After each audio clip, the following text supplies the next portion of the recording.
What happens when one of the most famous faces in the world walks onto a morning show set and turns a simple interview into an absolute train wreck? In just 34 seconds of one single comment, a royal guest managed to ignite a firestorm that would end with security escorting him off the stage. This is the story of how Savannah Guthrie stood her ground against entitlement, disrespect, and a meltdown that nobody saw coming.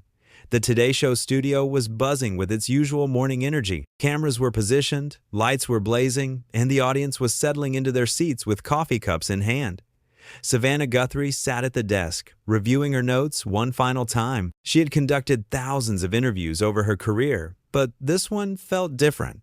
Prince Harry was scheduled to appear, and the entire production team knew this conversation could go in any direction. As the countdown began, Savannah smiled at the camera with her trademark warmth. The show returned from commercial break, and the familiar theme music faded out. She welcomed viewers back and began her introduction.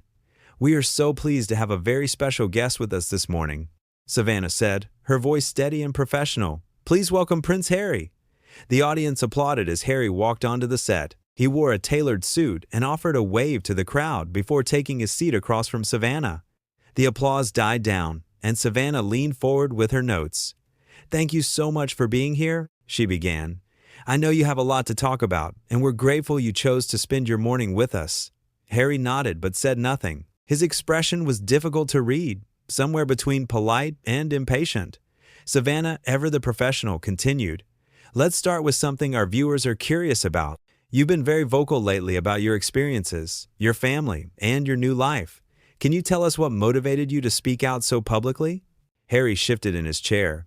"Well, Savannah, I think it's important that people hear the truth, my truth. For too long, there have been narratives that simply aren't accurate." Savannah nodded thoughtfully. "I understand that perspective. But some have said that sharing private family matters on such a public stage can be damaging to relationships. How do you respond to that concern?" There was a pause. Harry's jaw tightened slightly. "I think that's a very simplistic way to look at it," he said, his tone cooling. "People don't understand what it's like to live under that kind of scrutiny." "Of course," Savannah replied, gently. "But many public figures face scrutiny without discussing private family conversations. What makes your situation different?" Harry leaned back, crossing his arms. "Are you seriously comparing my situation to other celebrities? That's not the same thing at all." Savannah remained calm, her expression unchanged. "I'm not comparing, I'm asking for clarification. Our viewers want to understand your perspective. Maybe your viewers should try walking in my shoes for a day," Harry shot back. "Then they'd understand." The tension in the studio was becoming palpable. Camera operators glanced at each other. The audience sat in uncomfortable silence. Savannah took a breath and continued. "I think many people do empathize with difficult family situations," she said carefully. "What I'm trying to explore is the decision to handle those situations in such a public way. Can you help us understand that choice?" Harry uncrossed his arms and leaned forward. "You keep asking the same question in different ways." "I've already answered it. I'm asking follow-up questions," Savannah explained, maintaining her composure. "That's how conversations work. We dig deeper to give our audience a full picture." "Or maybe you're just trying to make me look bad," Harry said, his voice rising slightly. "Is that what this is? Because I can leave right now if that's the game we're playing." Savannah's expression remained steady. "Nobody is trying to make you look bad. These are standard questions that any journalist would ask. You knew coming on this show that we would have a real conversation." "A real conversation?" Harry repeated, his tone dripping with sarcasm. "This feels like an interrogation." The audience was completely silent now. Every person in that studio could feel the situation deteriorating. Savannah glanced at her notes and decided to shift direction. "Let's talk about something else," she offered. "You've spoken about mental health quite a bit. That's obviously an important topic. What do you hope to accomplish by sharing your own struggles?" Harry exhaled sharply. "I hope to help people who are going through similar things. Unlike some people, I actually care about making a difference." "Unlike some people?" Savannah repeated, seeking clarification. "Who are you referring to?" "I think you know exactly who." "I'm talking about," Harry said cryptically. Savannah remained professional. "I don't, actually. If you have something specific to say, this is your opportunity to say it clearly." Harry shook his head. "This is exactly what I'm talking about." "You're twisting my words." I haven't twisted anything, Savannah replied firmly but politely.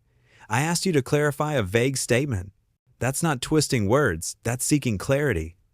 You're putting words in my mouth, Harry insisted. I'm literally asking you to explain your own words, Savannah countered, a hint of frustration finally creeping into her voice. If you feel I've misunderstood something, please correct me. Harry stood up suddenly, his chair scraping against the floor. The audience gasped. You know what? I don't have to sit here and be disrespected like this. Savannah remained seated, her hands folded on the desk. Nobody has disrespected you. I've asked you straightforward questions about topics you've publicly discussed many times before.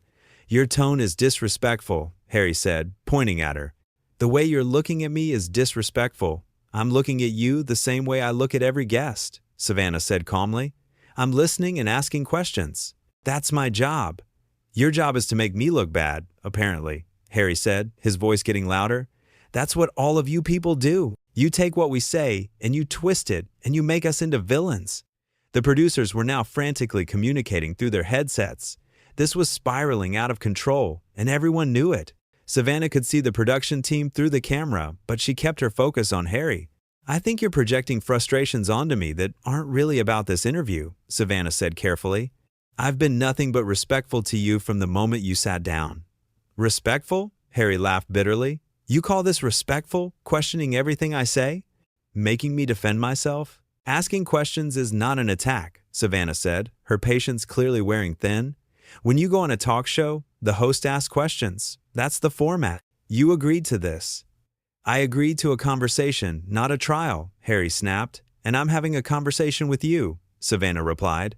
But you're becoming defensive over very basic questions. If you can't handle straightforward journalism, perhaps public interviews aren't the right forum for you. That statement hit a nerve. Harry's face flushed red. How dare you tell me what I can and cannot handle? You have no idea what I've been through. You're absolutely right. I don't. Savannah agreed. But I do know that right now, you're standing in the middle of our studio, raising your voice at me for doing my job. That's what I can see happening in this moment. Because you're attacking me, Harry shouted. I am not attacking you, Savannah said firmly, her voice raised just enough to match his volume. But I will not be yelled at on my own show. You need to either sit down and have a civil conversation, or we need to end this interview. Harry pointed at her again. You think you can give me ultimatums? Do you know who I am? The audience audibly gasped at that statement. It was the exact wrong thing to say, and everyone in the room knew it. Savannah's expression hardened. Yes, I know who you are, she said coldly. And I also know that title doesn't give you the right to be rude to people who are simply doing their jobs. I've treated you with nothing but professionalism and courtesy. You've responded by becoming hostile over completely reasonable questions. Reasonable? Harry scoffed. Nothing about this has been reasonable. From the moment I sat down, you've been trying to catch me out. Every question has been loaded. Every response I give, you challenge. That's called an interview, Savannah said, her tone icy now. I challenge statements that are vague or contradictory. I ask follow-up questions when answers are incomplete. That's what journalists do. If you wanted someone to just nod and smile while you talked, you should have done a podcast, not a live television interview. I don't have to listen to this, Harry said, moving toward the edge of the set. Then don't, Savannah replied. The door is right there. Harry stopped and turned back to face her. You're really going to let me walk out? I'm not going to beg you to stay, Savannah said. You're an adult. You can make your own decisions. But what you cannot do is stand on my set and yell at me for asking questions. I won't tolerate that from anyone, regardless of their title or background. Unbelievable, Harry muttered. Absolutely unbelievable. You media people are all the same. And yet, here you are, Savannah pointed out, using the media to share your message. You can't have it both ways. You can't seek out interviews and publicity and then get angry when journalists ask you actual questions instead of just giving you a platform to monologue. Harry's hands clenched into fists at his sides. You have no right to speak to me this way. I have every right, Savannah countered. This is my show. This is my studio. And you are a guest who has become increasingly hostile for no good reason. I've been patient. I've been professional. But I'm done being your punching bag. The audience began to murmur. Some people were nodding in agreement with Savannah. Others looked shocked at how confrontational the exchange had become. The cameras kept rolling, capturing every moment of the disaster unfolding on live television. "I came here in good faith," Harry said, his voice shaking with anger. "I agreed to this interview because I thought you would be fair." "I have been fair," Savannah insisted. "Fair doesn't mean easy. Fair doesn't mean I accept everything you say without question. Fair means I treat you like I would treat any other guest, with professionalism and honest inquiry. That's exactly what I've done." "You've been condescending," Harry accused. "I've been direct," Savannah corrected. "There's a difference. I'm sorry if you're not used to people pushing back on your statements, but that's what happens in real journalism. Not everyone is going to give you softball questions and let you control the narrative." "Control the narrative?" Harry repeated incredulously. "That's rich coming from someone who works for mainstream media. All you people do is control narratives." "Then why did you agree to come on the show?" Savannah asked pointedly. "If you think we're all so terrible, why seek out this platform? Why not just stay silent?" Harry had no immediate answer. He stood there, chest heaving, face red, clearly struggling to come up with a response. The silence stretched out uncomfortably. Finally, he spoke. "Because people deserve to hear my side of the story." "And I'm giving you that opportunity," Savannah said.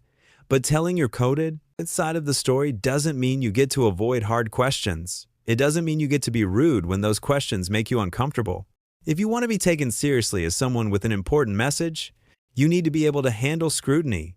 "I don't need lectures from you about how to handle scrutiny," Harry said through gritted teeth. "I've dealt with more scrutiny in my life than you could ever imagine." "That may be true," Savannah acknowledged, "but it doesn't excuse your behavior right now. You've yelled at me. You've accused me of things I haven't done. You've been dismissive and condescending. And now you're acting like you're the victim in this situation when all I've done is my job." "Your job is to ambush people," Harry spat. "My job is to ask questions," Savannah corrected sharply. "If you feel ambushed by basic questions about topics you yourself have brought up in public repeatedly, that's not my problem. That's yours." The production team was now signaling frantically. Someone needed to step in and end this before it got even worse. Savannah saw the signals but held her ground. "I think we're done here," she said to Harry. "This clearly isn't productive anymore." "Oh, now you want to end it?" Harry said mockingly. "After you've gotten your sound bites?" "I want to end it because you're being completely unreasonable," Savannah said. "I've given you every opportunity to have a civil conversation. You've chosen to be combative instead. So yes, we're done. Fine by me," Harry said, ripping off his microphone. The sound tech winced as the equipment hit the floor. "I never should have come here in the first place." "Then we agree on something," Savannah said coolly. Harry started walking off the set, but then turned back one more time. "You know what your problem is, Savannah? You think you're so much better than everyone else. You sit up there on your high horse, judging people, asking your gotcha questions. But you're just as bad as all the rest of them." Savannah didn't flinch. "And you know what your problem is? You want all the benefits of being in the public eye without any of the accountability that comes with it. You want to tell your story, but only if everyone agrees with you. You want sympathy, but you're not willing to examine your own role in your conflicts. That's not how the real world works." "The real world?" Harry laughed harshly. "You wouldn't last 5 minutes in my real world." "Perhaps not," Savannah conceded, "but I don't claim to. I'm not the one writing books and doing interviews about my family drama while simultaneously complaining about media intrusion. You can't have it both ways." Harry opened his mouth to respond, but before he could say anything, 2 security guards appeared at the edge of the set. The producer had clearly made the call to remove him. The guards approached carefully, professionally. "Sir, we're going to need you to leave the studio," one of them said, quietly. Harry looked at them, then back at Savannah, then at the audience. The reality of the situation seemed to finally hit him. He was being thrown off a major network morning show, on live television, in front of millions of viewers. "This is how you treat people?" he said to Savannah, gesturing at the security guards. "This is how I treat people who disrupt my show and verbally attack me," Savannah replied evenly. "I tried to have a conversation with you. You chose to turn it into a confrontation. Now you're facing the consequences of that choice." "Consequences," Harry repeated with a bitter laugh. "Right, of course. It's always about consequences with you people, never about understanding or compassion." "I've shown you plenty of compassion," Savannah said. "I've been patient with your defensiveness. I've tried multiple times to redirect the conversation. I've remained professional even as you've raised your voice and hurled accusations at me. What more do you want?" Harry didn't answer. The security guards moved closer, and he finally started walking toward the exit. But he couldn't resist one final parting shot. "Everyone watching this will see what you really are," he called over his shoulder. "Yes, they will," Savannah agreed. "They'll see a host who asked fair questions and a guest who couldn't handle them. They'll see someone who came on the show voluntarily and then blamed everyone else when the conversation didn't go exactly how he wanted. That's exactly what they'll see." Harry disappeared through the studio doors, flanked by security. The audience sat in stunned silence. Savannah took a deep breath and turned back to the camera. "Well," she said, her composure remarkable given what had just happened. "That was certainly unexpected. We're going to take a quick break, and when we come back, we'll continue with our scheduled programming." The show cut to commercial, but the damage was done. In less than 15 minutes, what should have been a straightforward interview had devolved into a spectacular public meltdown. And through it all, Savannah Guthrie had remained calm, professional, and unwilling to accept disrespect just because someone had a title. The camera stopped rolling. Savannah removed her earpiece and let out a long exhale. Her co-hosts and producers rushed over to check on her. "Are you okay?" someone asked. Savannah nodded. "I'm fine. That was intense, but I'm fine." "You handled that incredibly well," her co-host said. "He was completely out of line. He was defensive from the start," Savannah observed. "I don't think he expected to be challenged on anything. He thought this would be a friendly chat where he could say whatever he wanted without pushback." "Well, he learned otherwise," someone else chimed in. Savannah smiled slightly. "I suppose he did." Back in the makeup room, Harry was refusing to speak to anyone. He demanded his belongings and insisted on leaving immediately through a private exit. The security team accommodated his request, eager to avoid any further scenes. In the studio, the crew was buzzing with conversation about what they'd just witnessed. This was the kind of moment that would be replayed and analyzed for days, maybe weeks. Every news outlet would want to discuss it. Social media would explode with opinions and hot takes. But in that immediate aftermath, as the commercial break ticked away and the show prepared to continue, one thing was abundantly clear. Savannah Guthrie had stood her ground. She had refused to be bullied or intimidated. She had done her job with integrity, even when faced with hostility. The assistant director called out a 30-second warning. Savannah checked her reflection in the monitor, smoothed her hair, and put her earpiece back in. When the cameras came back on, she was composed, professional, and ready to move forward. Because that's what professionals do. They don't let difficult guests derail them. They don't compromise their standards to make entitled people comfortable. They ask the questions that need to be asked, even when those questions aren't popular. The audience had witnessed something extraordinary that morning. Not just a celebrity meltdown, but a masterclass in maintaining dignity under pressure. Savannah had asked reasonable questions, pushed back on vague or contradictory answers, and refused to accept verbal abuse. She had treated Harry exactly as she would treat any other guest, which is apparently all it took to trigger his spectacular exit.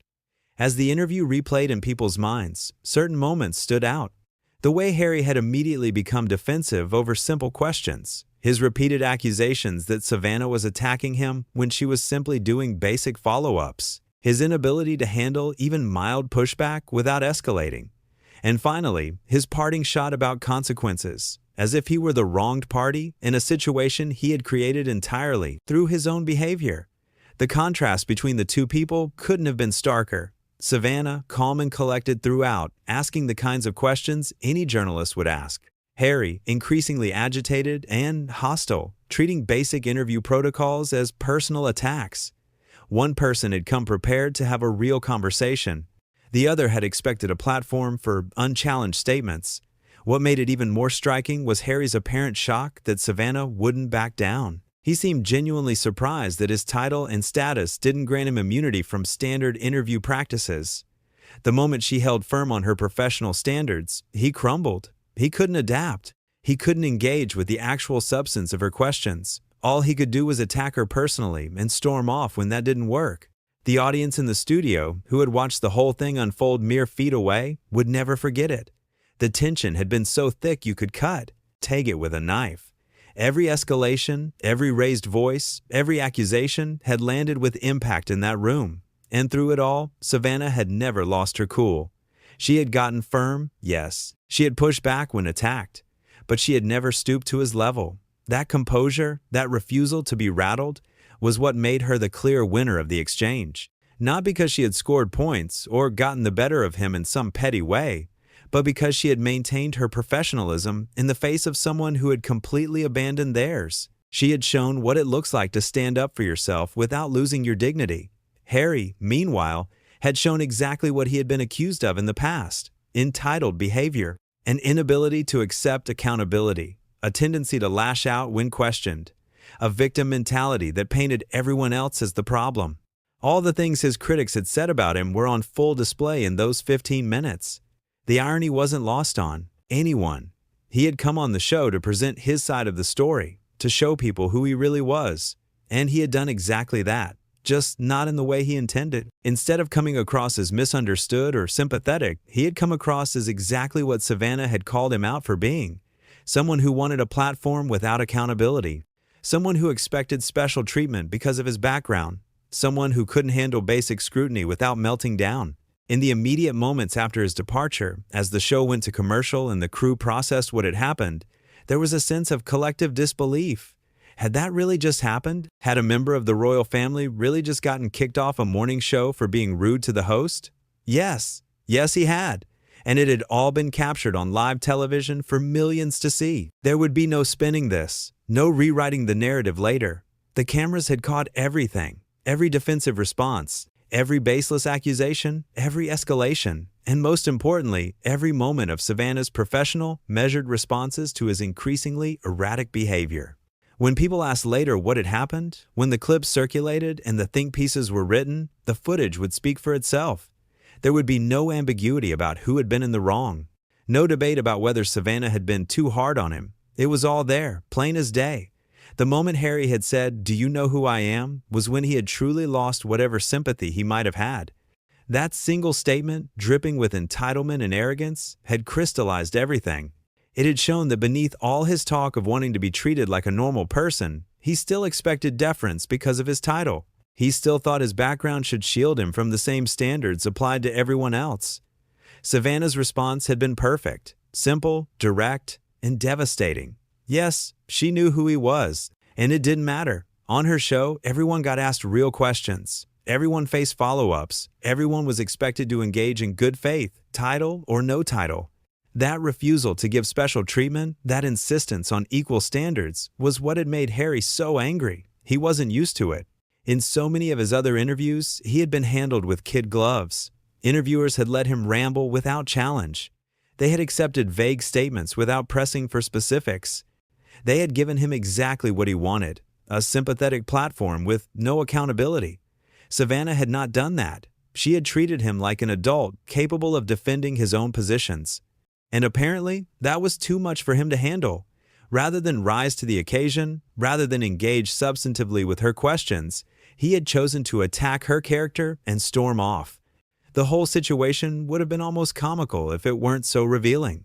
Here was someone who claimed to want privacy, sitting for yet another interview, someone who complained about media intrusion, actively seeking out media platforms, someone who presented himself as a victim but who became immediately hostile when asked to explain himself. The contradictions were glaring, and Savannah had gently pointed them out. That's what had made him so defensive. He knew she was right. He knew that his actions didn't match his words. But instead of acknowledging that, instead of having an honest conversation about it, he had lashed out. And now it was over. The interview that was supposed to rehabilitate his image had instead damaged it further. The appearance that was meant to show his human side had revealed his worst qualities, all because he couldn't handle a host who actually did her job. As Savannah prepared to go back on air, she reflected briefly on what had just transpired. She felt no satisfaction in how it had ended. She would have preferred a productive conversation, but she also had no regrets about her conduct. She had been fair, she had been professional, and when pushed, she had stood her ground. That was all anyone could ask of her, and it was exactly what her audience deserved. Not a host who would cave to pressure or accept abuse, but one who would maintain standards and treat all guests equally. Whether those guests appreciated it or not, the red light on the camera came back on. Savannah smiled at the lens and welcomed viewers back to the show. And just like that, she moved on. Because that's what professionals do.